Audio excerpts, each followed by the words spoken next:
telling people you can't think what you think, you can't feel what you feel about, and you fill in the blank as appropriate. People with different color skin, people with different religious beliefs, people who have different, geopolitical priorities than you do. I don't think that that's persuasive. And so, there's a big difference between proudly standing up for yourself and being diligent and trying to persuade people that those ideas are not ideas that are worth holding on to, versus silencing other people to prevent them from at least outwardly manifesting that that's what they think. Freedom of speech. Fundamental rights. Freedom of conscience. Academic freedom. Freedom of press. And the right to listen.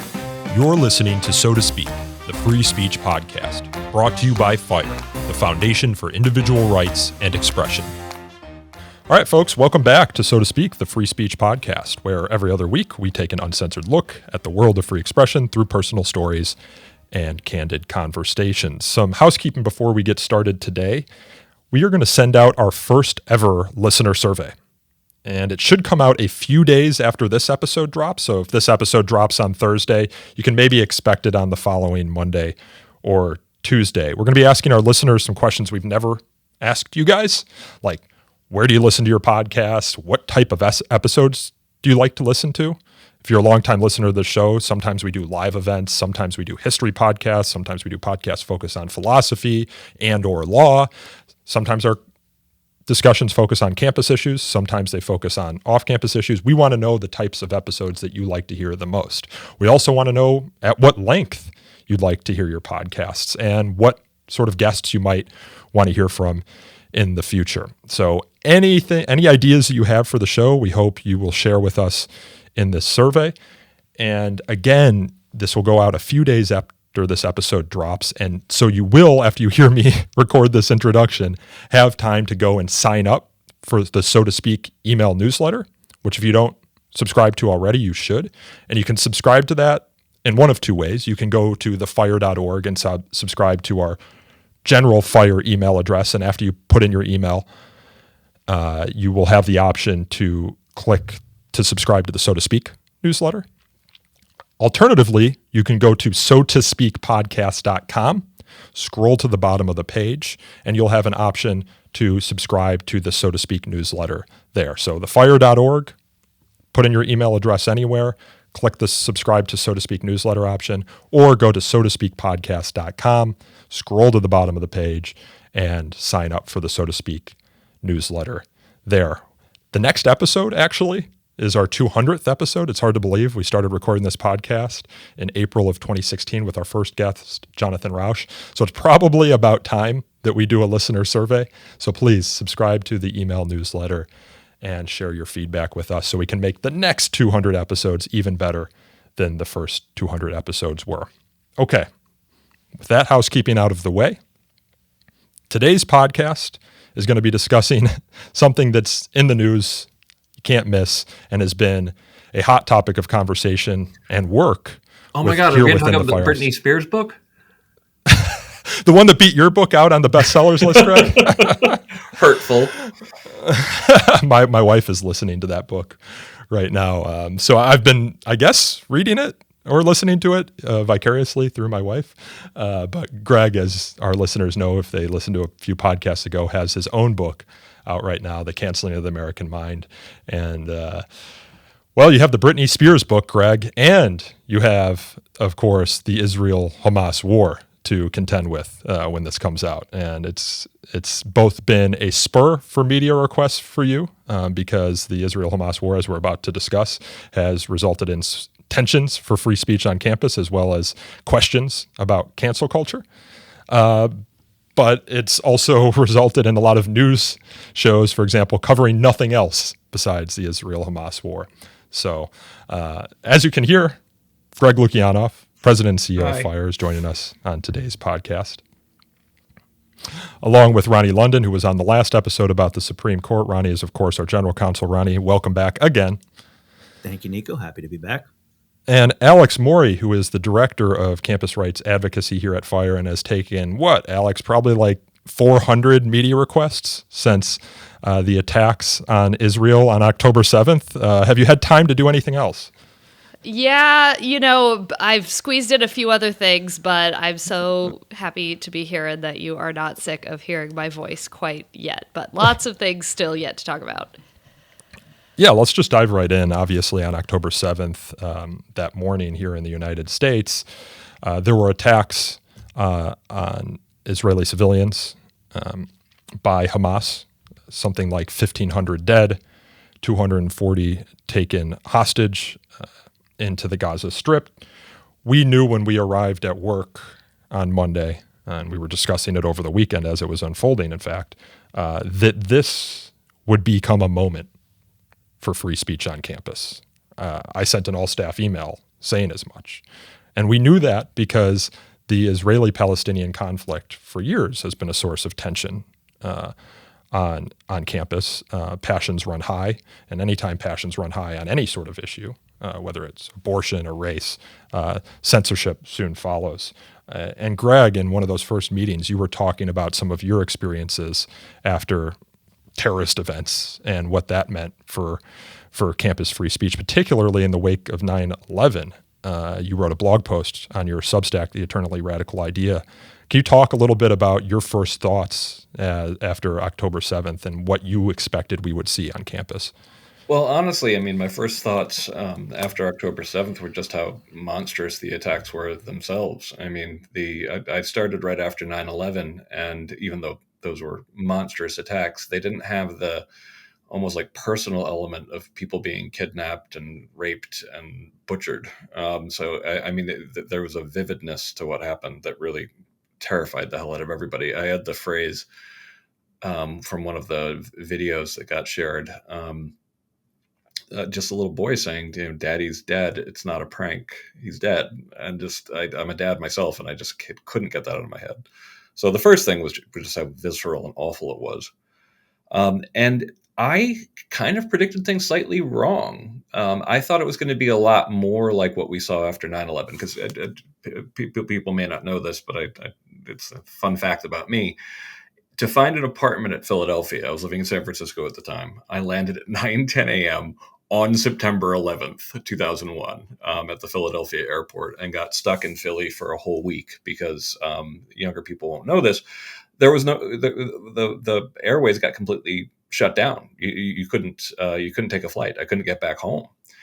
And all of my early cases, almost all of them, were related to 9/11. My first letter was defending Richard Berthold, a guy who joked on September 11th, insensitively, but nonetheless a joke. Anyone who can blow up the Pentagon has my vote. And he eventually was forced out. We had the Samuel Arian case. That's a guy who, after, was alleged to have ties to terrorism, which later he was indicted on. But there was Bill O'Reilly released a video of him from 1989 saying death to Israel. And then, of course, later there was the Ward Churchill case, even though the speech that he got in trouble for was right around 9/11. And it was about 9/11. He called the victims little Eichmanns. That didn't really come to light until about 2005, or at least nobody paid attention to it at the time. And I kind of thought that after October 7th, it would be a lot like we saw then. And the predictable things were, one, there would be demands for the punishment of student and professors coming from off campus. Two, campuses would suddenly rediscover free speech, academic freedom, because they always do when they perceive a threat as coming from off campus. That's embarrassingly predictable. They're much more cowardly when the threat comes from students or faculty or administrators on campus. But I did think we were going to see a big uptick in people getting in trouble for pro-Palestinian speech. And it hasn't really been that different of a year for FIRE. Now, when I say this, people sometimes misunderstand what I'm saying, as in, oh no, it's everything's fine. No. What people don't get is how bad a normal year is at FIRE at this point. Like how many case submissions we get in a normal year. It's been particularly awful for the last 6 years, as we've seen, and that's a big theme of canceling of the American mind. We did see the universities suddenly rediscover free speech. I've written somewhat cynically about whether or not they're going to live up to that. My guess is no. Harvard, finished dead last for a reason in our campus free speech ranking, so they got a lot to prove there. But yeah, so far, a lot of the cases that have come up have been ones that, are a little bit close to the line. And one thing that has been horrifying to see on campus is I can't remember, maybe in 2020, but I've seen this many incidents of true threats, people actually, issuing non-protected death threats or actual assault, students grabbing each other, for example. There's lots of videos of that, and grabbing someone is assault. And then also things that sound like either outright discrimination or discriminatory harassment, like the professor at Stanford who had all his Jewish students identify, then go to the corner to and then berating them for being colonizers who had murdered more people than died in the Holocaust. And of course, allegedly, there were some facts or alleged facts that came out after that suggested that maybe the initial telling of that story was not all, was not all on the up and up. But if it was as alleged, that definitely would not be protected. Yeah, there were a couple factors that made it cross the line, but yeah, we always have to double and triple check everything. So far, it's been an interesting time on campus. I think actually a lot of the blacklisting and that kind of stuff is happening more from private companies and that sort of stuff. And that analysis is always interesting since we link our definition of cancel culture to public employee law, but that's a whole other digression. So yeah, it's been my biggest hope out of this would be that the people who are suddenly discovering cancel culture, like you're watching people on Twitter who have not paid any attention to this, being like, "Oh my God, suddenly people are getting in trouble for their political opinions," and it's like, suddenly it's been out of control for years now, and you haven't paid any attention to this whatsoever. And I was hoping that there might be a real reevaluation of how simplistic the idea of consequence culture is, or accountability culture. Maybe if the consequence culture you're talking about is someone losing their job for their opinion, maybe that's not a consequence that you should write off so easily. But I there was an interview in Politico this past weekend that seemed to just completely erase the past 6 years. They were like, "Oh, we haven't seen anything like this since 9/11 or McCarthyism." It's like, 2020 and 2021 were the two worst years we've seen in our history in terms of like professor cancellations. And I do point out that, a substantial portion of that, at least in 2022, was from the right as well. But that we just went through a period that we can't find any parallel to in the last 50 years since the law has been established on college campuses. And there seems to be some determination to just forget about it or not take it or not reevaluate or take it seriously. Yeah, what happened in 2020 after during the George Floyd protests was you had all these colleges and universities issue statements, right? And then you had all these dissenting faculty who were targeted in many cases for their speech, or colleges and universities were trying to find something else they had done to bring them up on charges, disciplinary actions in order to get them kicked off of campus. And I remember our campus rights advocacy department working overtime during that period. And if you just looked at our case submissions between 2018, 2019, and 2020, it was like a hockey stick. And I feel like if you probably look at the months preceding the October 7th attack, where we already had elevated case submissions, you're going to see a similar increase in them. And Greg, you mentioned trying to sort truth from falsehood. That's been a challenge for us as we investigate all these cases with heated rhetoric, particularly on X, formerly known as Twitter, right? It's important that you just don't take at face value anything that's alleged. I remember there was this one video at one of the University of California schools where it sounded like one of the chants was, "Israel, Israel, you can't hide. We want Jewish genocide." When we did a little bit more digging, it was actually, "Israel, Israel, you can't hide. We charge you with genocide." it might not make a substantive difference from the protected speech analysis, or it might. It's hard to know, and the audio wasn't great. But those are just things that we need to double and triple check in any case, but particularly in cases where passions are running high. Yeah, it's like the fog of war effect. Sure. Yeah, absolutely. And we saw this a little bit after during the George Floyd protests too. But Alex and Ronnie, you two are sitting in our morning campus rights advocacy meetings, which we have every day, where we review the case intake, both those who submitted their cases at thefire.org, but also things that we've discovered through following the conversation on X or following news reports. I'd like to hear from both of you, your kind of first blush perspective on the moment. Maybe Alex, starting with you, since we've already heard your voice. And Sure. you're the director, of course.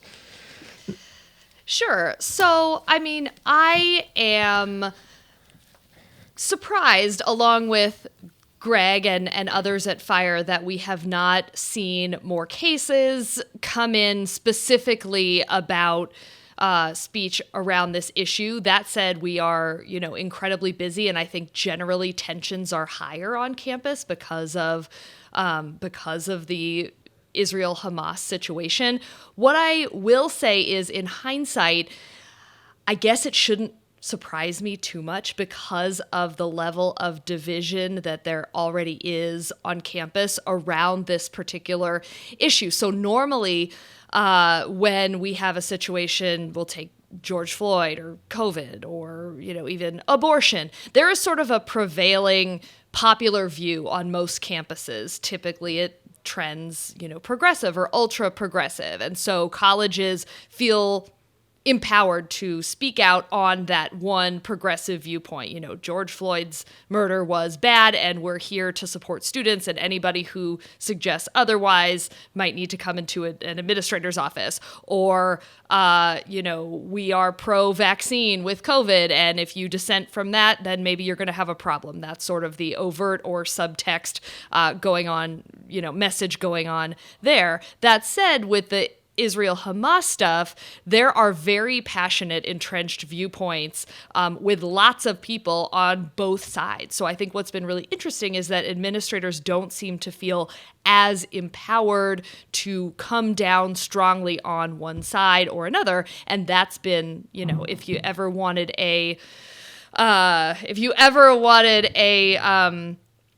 if you wanted evidence of that, there's nothing better than the multiple statements that so many administrators have had to put out. Normally, it's the one statement, they say their thing, we all go on with our day, but now it's like, oh, well, donors wrote us after the first statement, so now we're putting out a second statement, really criticizing Hamas this time, and then the pro-Palestine people are weighing in, and then out comes statement number 3. So it has been really interesting to see administrators kind of reap what they've been sowing in terms of coming down very strongly on a lot of these, social and political issues one way or another. Now, here we have a situation where it's impossible to do that and make everyone or anyone really happy. And so that's why we've been encouraging them not to do that at all. So you have a divided campus in parts, right? Would it be safe to say probably that majority of these student bodies, because they're young people and young people tend to be liberal or progressive, that they're generally more pro-Palestinian than perhaps the donors or alumni of the school? I remember I saw a Harvard-Harris poll that found that 51% of Americans aged 18 to 24 believe that Hamas was justified in its terrorist attacks on October 7th. Meanwhile, you have all these letters that are being sent to these colleges or universities condemning them for not coming out more strongly in their condemnations of what happened on October 7th. So you have a student body and a faculty that perhaps has a prevailing viewpoint that's one way, and then you have an alumni and perhaps supporter base that's another way. And of course, you're painting with broad brushstrokes here, which is never entirely accurate, but that's maybe the dynamic that people are seeing as they're watching the headlines and seeing all these donor letters come in, as well as all these student protests on campus, which seem to have this large number of students supporting the Palestinians in this conflict. Yeah, I would say that, if you look at, the U.S., I would expect that there would be a much larger population of, pro-Palestinian supporters on the average college campus. And of course, that goes way up when you're talking about a much more progressive campus, the Welsleys and the Smith colleges and that sort of thing. And of course, the Ivy Leagues, the Harvards and the Yales.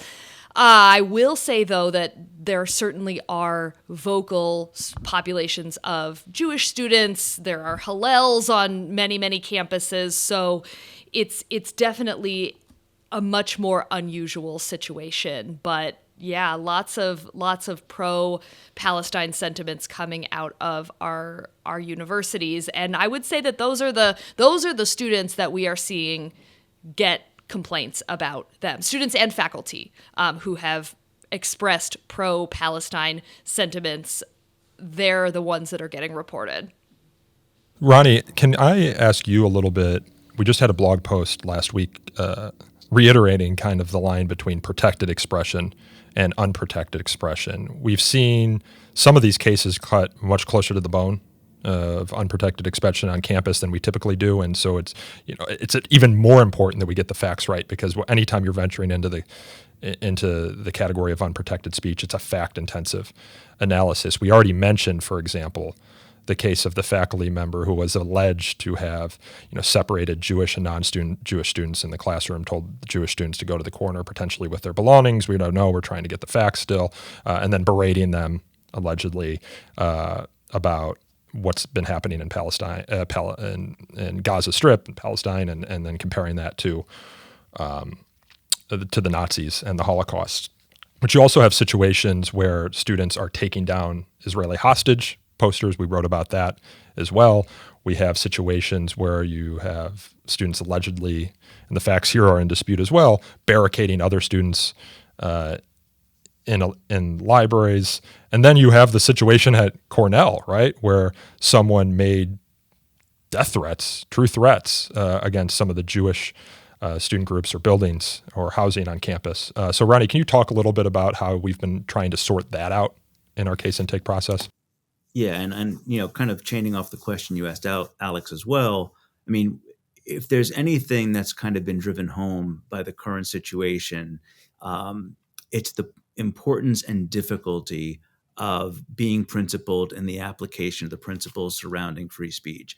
And that's both in terms of making sure that you are applying them in an even-handed way, especially when emotions are running so high. I mean, there's a lot that is being said, that is being, performed, that is being put out there on campus, that is very upsetting to large number of students on all sides. And you're reminded of the, for example, First Amendment jurisprudence, where it talks about how the First Amendment protects speech that is, shabby and upsetting and difficult. And, it's important to ensure that you keep the starch in those standards. At the same time, as you said, we just put out a post last week that talks about not only the importance of maintaining the doctrinal lines in the various categories of unprotected speech, but also when speech crosses those lines, enforcing those doctrines as well, whether it be true threat or incitement or fighting words. Because if you have these categories and you treat them as if nothing can ever really fall into them, you don't really have any categories, and you don't have a doctrine where speech can ever be punished. And that's not the standard. And what we've been seeing a lot on campus in some of the cases that come in is, for example, like you said, in Cornell, that's, the kind of thing that when you say you are going to carry out murders on campus, that's a true threat. I mean, it's directed towards a specific target. It is, a present intent to do something. Whereas in other cases, things may feel or sound threatening, but because they don't meet the standards. We had, for instance, a professor who went on Twitter and talked about going after, Jewish journalists, for example. And while that is, wildly unfree speech friendly, and it is disturbing and troubling. It didn't satisfy the full standard for what constitutes a true threat necessarily. And the default is, if something doesn't fall into a category of unprotected speech, it is protected speech. And therefore, at least insofar as government actors, they are, circumscribed and in some instances essentially prevented from being able to sanction or punish or otherwise target that speech. And so it's very important, I think, to a little bit steel yourself as a free speech advocate to recognizing that some of what you're going to be advocating protection for or tolerance of is going to be very upsetting. On the other hand, you also have to be principled in allowing speech that crosses the lines into the various categories where action is permitted for that kind of response to go forward.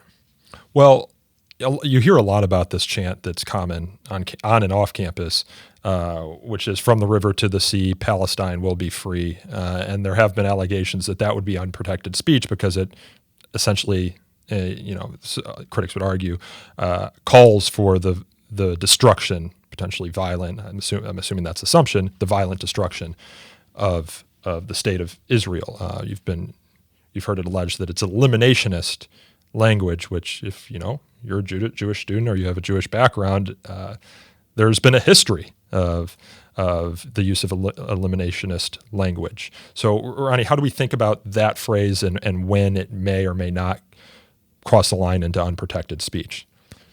Well, it's fairly well established in our jurisprudence that advocating violence philosophically or the need for violence is protected if you are not directly inciting imminent violence or imminent lawless activity, right? It is protected speech to philosophically say that violence or rising up or whatever it happens to be is a necessary solution. And that can be whether you mean it literally or hyperbolically. So I can envision situations where, given other factors, for example, if you are chasing someone across the quad and yelling at them, then yeah, that could rise to the level of a true threat. Or if you're doing it every day to the same person, it could rise to the level of discriminatory harassment. But the fact of the matter is, the same would be true if you were chasing a Jewish student across campus, shouting Hava Nagila to them. It's not the content of what you're saying. It's the other contextual factors that make it threatening. The slogan, for lack of a better word, that you asked about, standing alone by itself, it may well be abhorrent. But as a matter of whether it's protected speech in the abstract, that is fairly well established. I also want to point out something else that's protected about that slogan. It's also protected to claim that slogan really means that you want a peaceful, multi-ethnic, democratic society from the river to the sea, even if that seems a bit intellectually dishonest. That was one of the spins that I saw recently. Yeah, but is it protected? Absolutely. But Ronnie is right. That's one of the interesting things about threats analysis is that it's always contextual. Like essentially things that that might be protected left entirely to themselves in certain contexts. If it's understood by a reasonable person to be conveying an intention of bodily harm or death, well. I want to, Greg. I'm glad you chimed in because I want to talk about some of the things we saw in the first days after October 7th. The first things we saw were letters from donors, alumni to colleges and universities demanding that they condemn the Hamas terrorist attack on October 7th. And meanwhile, you had students writing letters or issuing statements that suggested support for what Hamas did. For example, at NYU Law, you had the student Rina Workman, who was president of the NYU Student Bar Association, sending a statement to that association claiming that Israel bears full responsibility for this tremendous loss of life. And Rina's job offer from the law firm Winston Strawn was rescinded as a result. You also had the letter sent by, I believe, 34 Harvard student organizations that said that they hold the Israeli regime entirely responsible for what happened. And then in the wake of that, you have a bus circling campus that's identifying some of the students who were potentially involved in the drafting of that letter or signed on to that letter. The donor letters continue to come. Just this week, or maybe it was just yesterday. We're recording it on November 6th. Bill Ackman, the billionaire hedge fund manager, wrote a long letter that he posted on X to the Harvard administration that called for them to subject students to disciplinary actions if they've been chanting intifada and other eliminationist statements. Also said the university should review the student Slack message boards to identify those students who have made anti-Semitic statements or shared anti-Semitic imagery. These students should also be referred to the administrative board for appropriate disciplinary action. And then he raises kind of a double standards point that I'd like you, Greg, to maybe address as well. He said, how would Harvard respond if a trans student attempted to walk by an anti-LGBTQIA demonstration on the HBS campus and was subject to the same abuse that the Jewish HBS students, I assume that refers to Harvard Business School, experienced at the Free Palestine demonstration on October 18th? How would you respond to a Harvard white supremacist protest where students shouted, Tulsa, Tulsa, Tulsa from the Atlantic to the Pacific? America should be free of black people. So, Greg, I apologize for the compound question, but I was wondering. You have an hour and a half to go all the issue spotting and that. So you're asking specifically about the statements, or where would you like me to begin? Well, you have these donors and these people off campus who are rescinding job applications, saying students should be investigated for what I think at FIRE we would say is protected, even if offensive speech. You have buses or vans going around campus with LED screens identifying students potentially for punishment. So, like, you just came out with a book called The Canceling of the American Mind. Those are three long answers. So part one, the initial statements that universities issued. The FIRE supports the Kalven Report. We like institutional neutrality, or often sometimes called institutional restraint.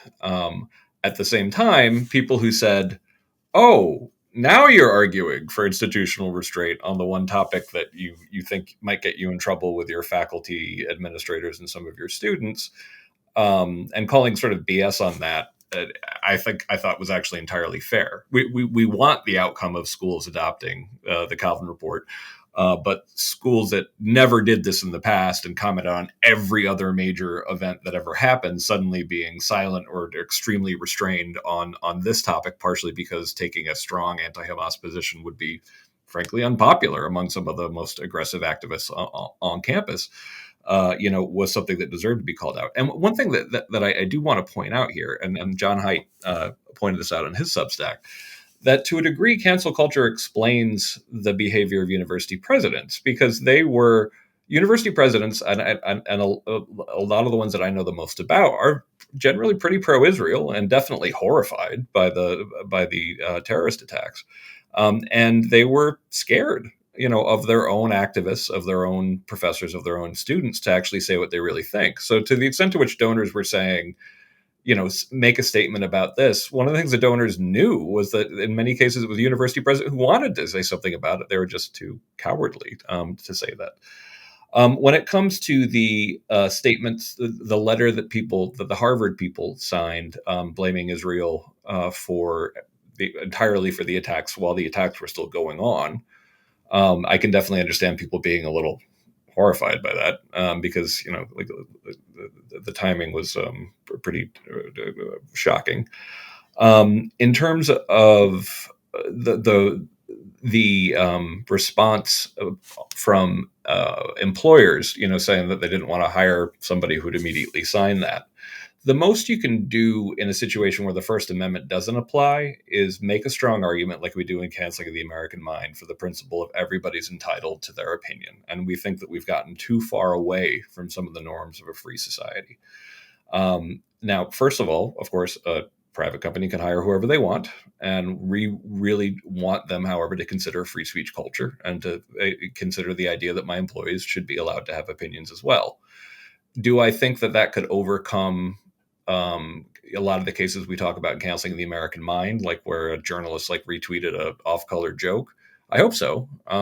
Is that necessarily going to lead a Goldman Sachs to want to hire someone they think actually might be anti-Semitic or couldn't necessarily work with Israel as a client? Might not be enough, but we still have to make the argument for all things being equal. People are entitled to their opinion. Now, this is just a consideration that we want people to have when they're assessing the fallout, right? And up until this point, I mean, your book speaks to this considerably. It's like people aren't thinking about what it would mean for a culture where all it takes is a mob to get angry at someone for an opinion that's unrelated to their job to get them fired, right?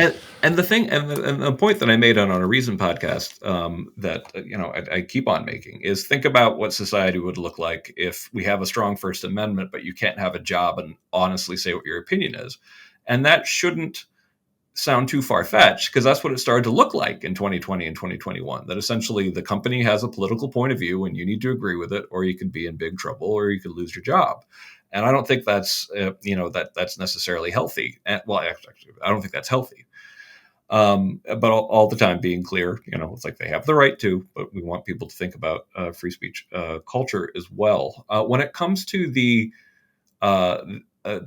activity by Accuracy in Media, with the truck driving around Harvard with the pictures of some of the students' names on them, and pictures, I didn't like that. I think that's targeting the students is something that I don't think is a good thing to do. That being said, there have been a number of students calling this doxing, and doxing doesn't have a specific legal meaning, but it usually means revealing information that could actually get someone, really hurt. And so usually, like, I always take it to mean releasing someone's home address, phone number, that kind of stuff. Just releasing someone's picture, though, that can't possibly be doxing, partially because, and I've seen this expectation develop on campus, that if you're shouting someone down, and someone takes a video of it, that you can't actually post that because because the students, that would be doxing the student. It's like, no, that would mean a weird level of required anonymity. Like, I have to respect your anonymity as a censor, as someone who's doing something really kind of terrible, and I can't show, and unlike any other citizen in the entire country gets. So I do think that the some of the claims of doxing, are just wrong. And by the way, even doxing, revealing public information, is still actually First Amendment protected. I just think it's not a commendable behavior by any stretch of the imagination. Now, people ask then, well, but they're getting death threats. I'm like, then go after the people doing the death threats. Going after the people doing the harassment, that's not protected. And actually, I'm pretty aggressive on threats. I'm like, actually do prosecute those kind of threats. When it comes to the situation with cancel culture related to corporations, we try to factor in, and we do this more in the appendix to not bog it down too much, some of the analysis of public employee law. So there are different rules if, say, you're a spokesperson for an organization. Basically, if you're a spokesperson for the president, you don't have additional free speech rights. Like, if you say something that you can't say, oh, with my non-spokesman person hat off, I completely disagree with the president. Like, you're going to lose your job.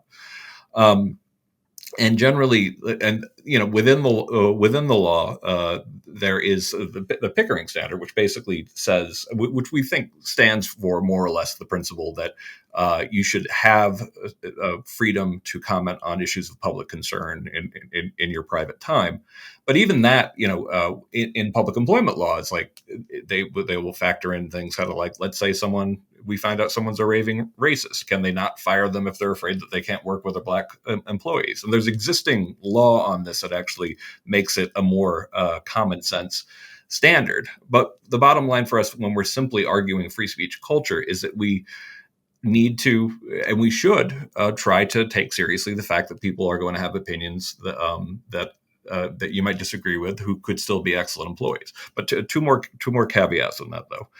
One, I think that the people who signed, if you don't want to hire someone because you think they signed that letter, definitely, I think you should check in with them, because a lot of people who thought, like, who actually were accused of being on the letter didn't even see the letter, let alone know they were on it. So you might be, falsely accusing someone. And can I just say one thing on that too? Because I of the used to be student the organization on campus, and to the extent you think student organizations have everything together and are very organized, they aren't.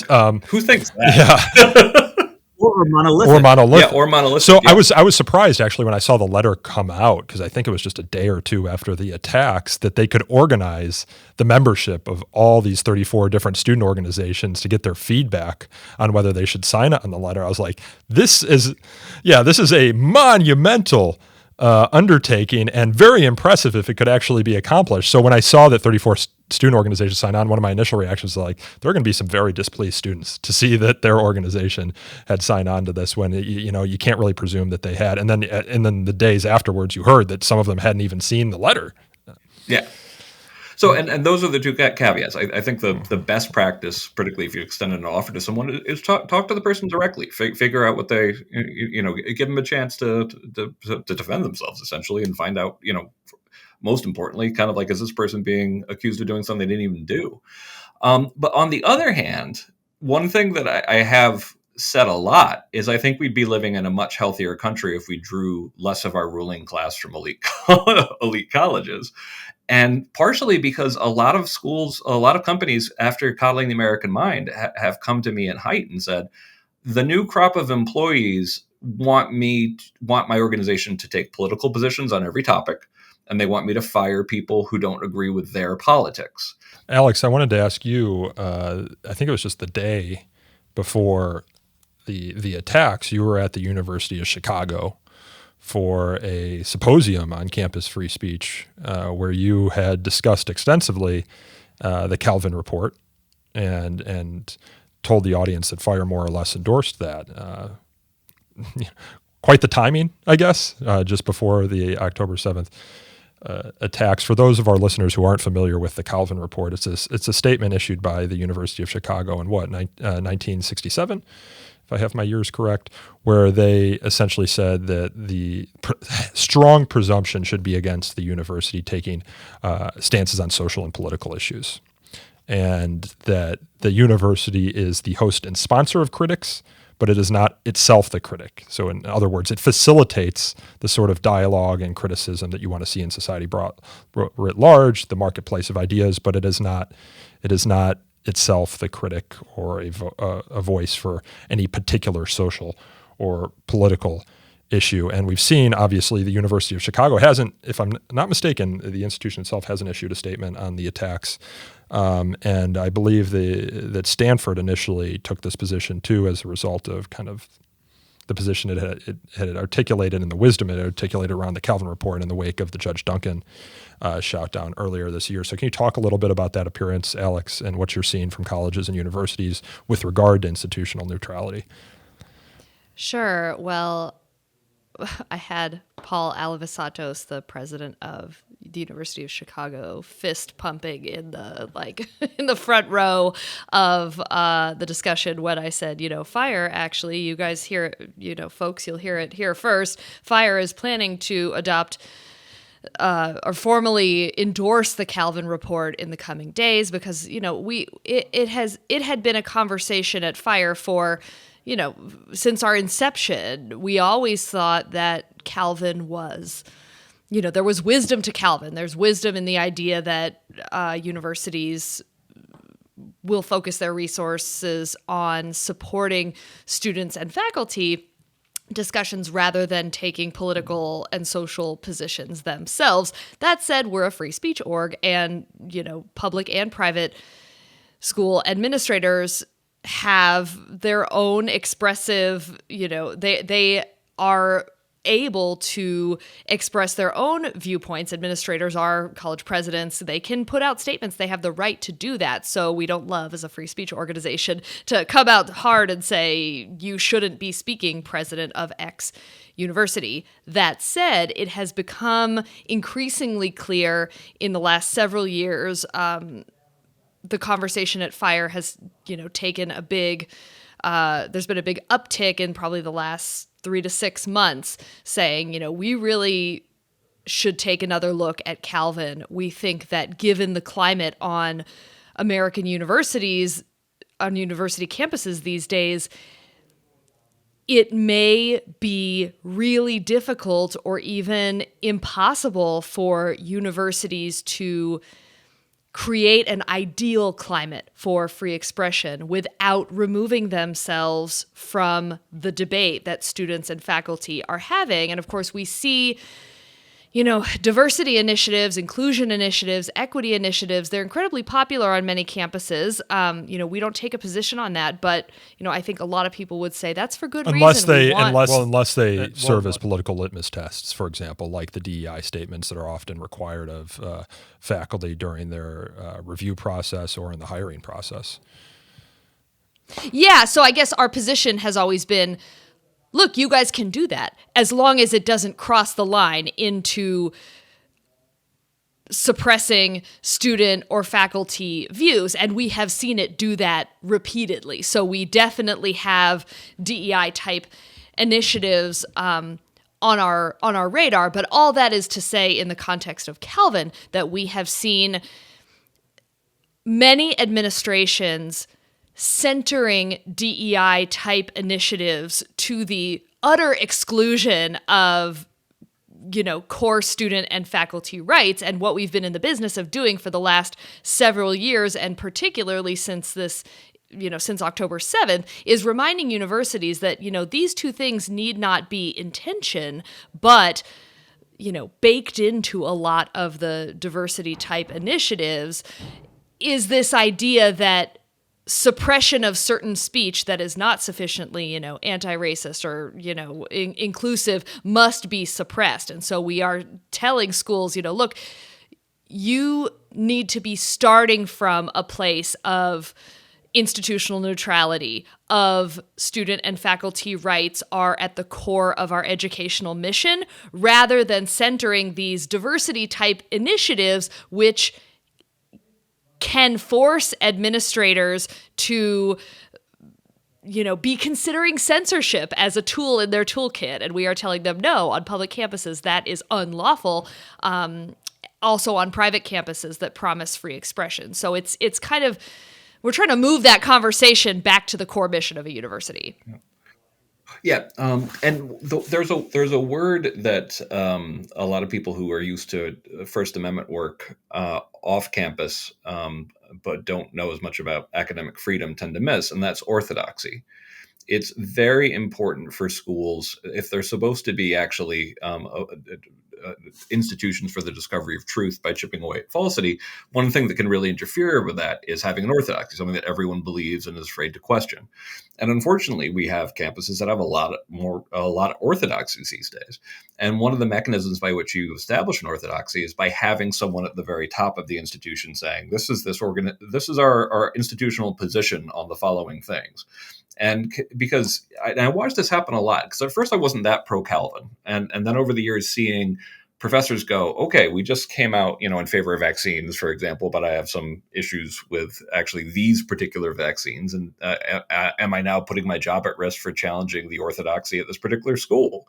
So we started to see the problem with the bully pulpit that the president's office could use as being something that did impose orthodoxies and give people the message that this is a place that has very definite ideas about what is true prior to you actually looking into it. And when it comes to the DEI administrators, this is something that people really need to understand, is that even in books that I otherwise badly disagree with, like Michael Barabay's and Jennifer Ruth's It's Not About Free Speech, they talk about DEI administrators and the investigations that usually happen behind the scenes into speech that's allegedly offensive. And when it comes to a lot of the big cases, I didn't realize this until I asked Nicholas Christakis. The crowd that surrounded Nicholas in 2015 at Silliman, there were DEI administrators in that crowd. The professor who first sort of sounded the alarm against Carol Hooven at Harvard, that was a DEI administrator. The administrator who met with students for hours in advance of the Duncan shoutdown. Then the Duncan shoutdown lasted exactly 10 minutes, and then she got up and read a pre-prepared speech. DEI administrator.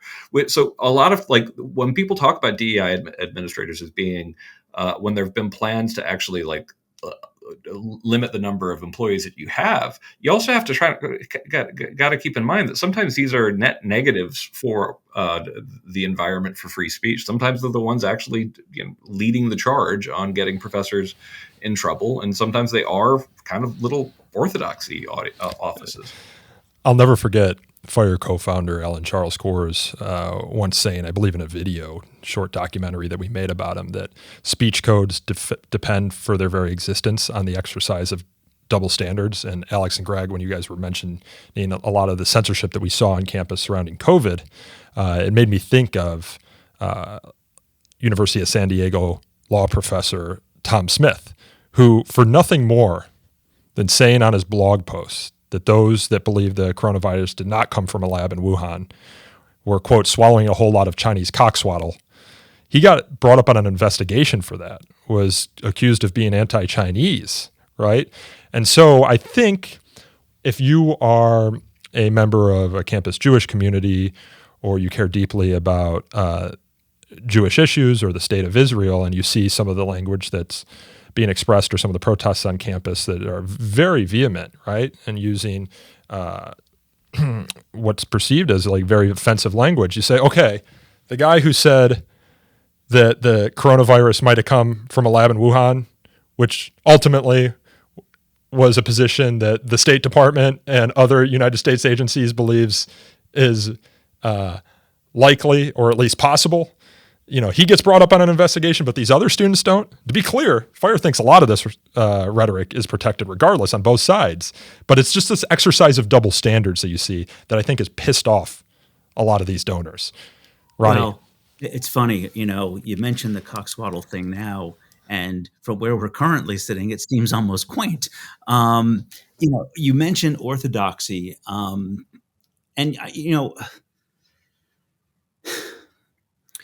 you guys work with me. This isn't a surprise to you. Anyone who's listening that knows me, this isn't going to be a surprise.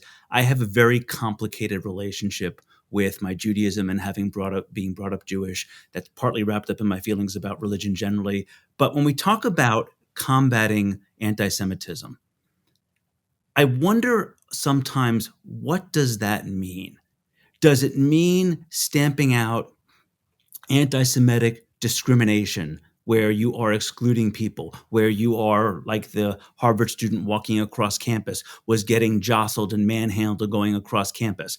And if that's what we're talking about, those are obvious yeses.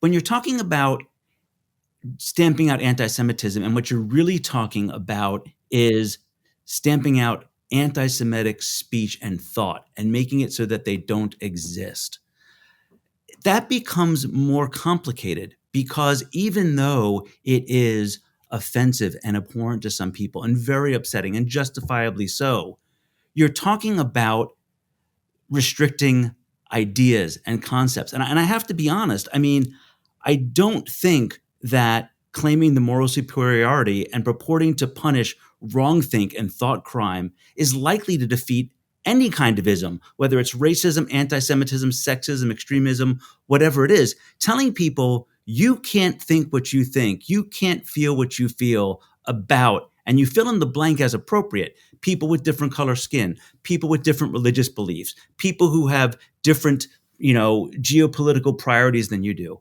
I don't think that that's persuasive. And so, there's a big difference between proudly standing up for yourself and being diligent and trying to persuade people that those ideas are not ideas that are worth holding on to, versus silencing other people to prevent them from at least outwardly manifesting that that's what they think. And that's when you start talking about what's the orthodoxy here that is being advanced. And I think that's where you kind of fall into a danger zone of allowing censorship to do the work that persuasion ought to be doing. I mean, I think the model should be someone like Daryl Davis, not the thought police. And for those who don't know, Daryl Davis was a black musician. Is he still alive?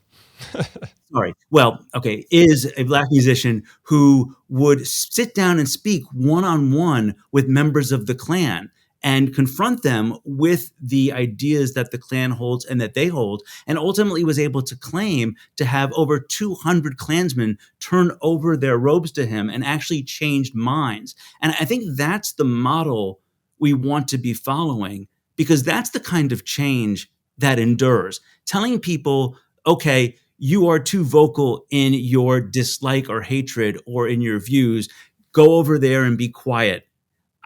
I don't know what you've accomplished other than insulating the hearers from hearing things that might upset them. And I don't think that's the appropriate goal.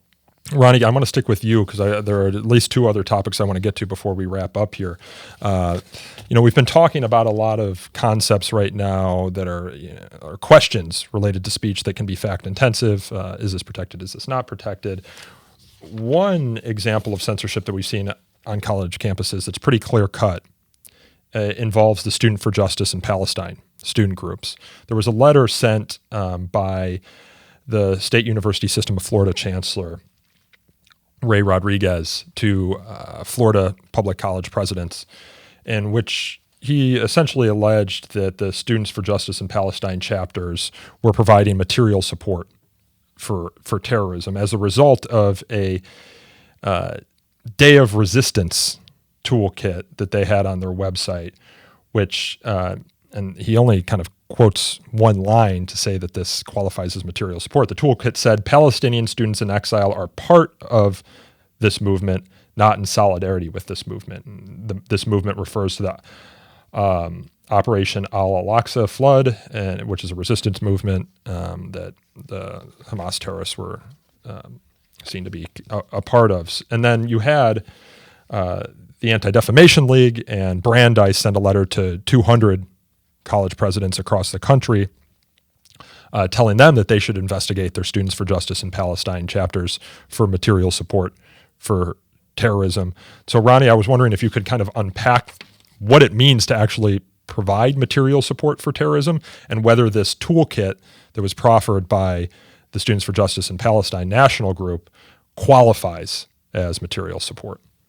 Yeah, so, material support for, terrorism or extremism, is not simply philosophical support, right? I mean, it requires, an actual provision of something that advances the specific cause of engaging in the terrorism. And I feel kind of like I'm stealing Alex's thunder a bit here, because she very eloquently wrote to the presidents of the state universities in Florida to say, I hear what you're being told, from essentially your boss, for lack of a better word, but you cannot constitutionally do this without evidence that there's more than these student organizations advancing ideas. So far as I know, and to date, I don't think any state official in Florida has thus far cited anything that would in fact constitute material support.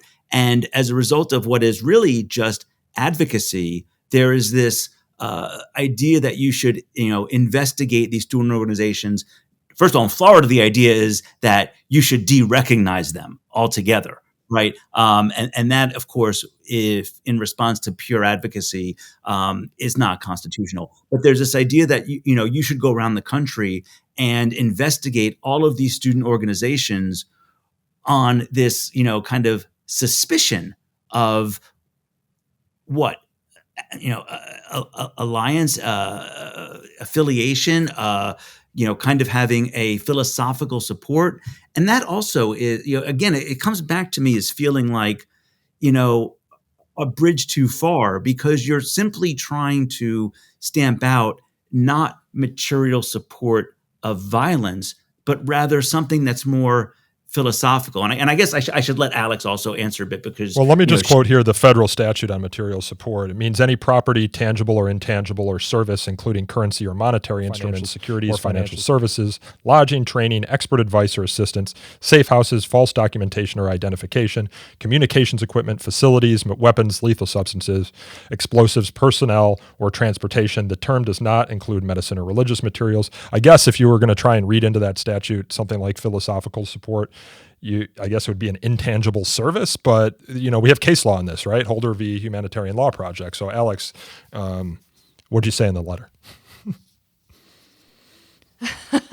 Well, I mean, I don't know that I can go too far beyond what Ronnie said in terms of summarizing things, but I will just say, there had been some suggestion among, legal commentators, pundits, that, maybe it's possible that the state of Florida has some kind of evidence that one of these groups engaged in actual material support. And let me just say, I think we all, at least at FIRE, we know damn well that if the state of Florida had evidence that some SJP chapter was, DMing their friends over at Hamas, they would absolutely be prosecuting them rather than just suggesting that the chapters be shut down. I think we all know what the state of Florida is capable of, and if they had any evidence, they would be running with it.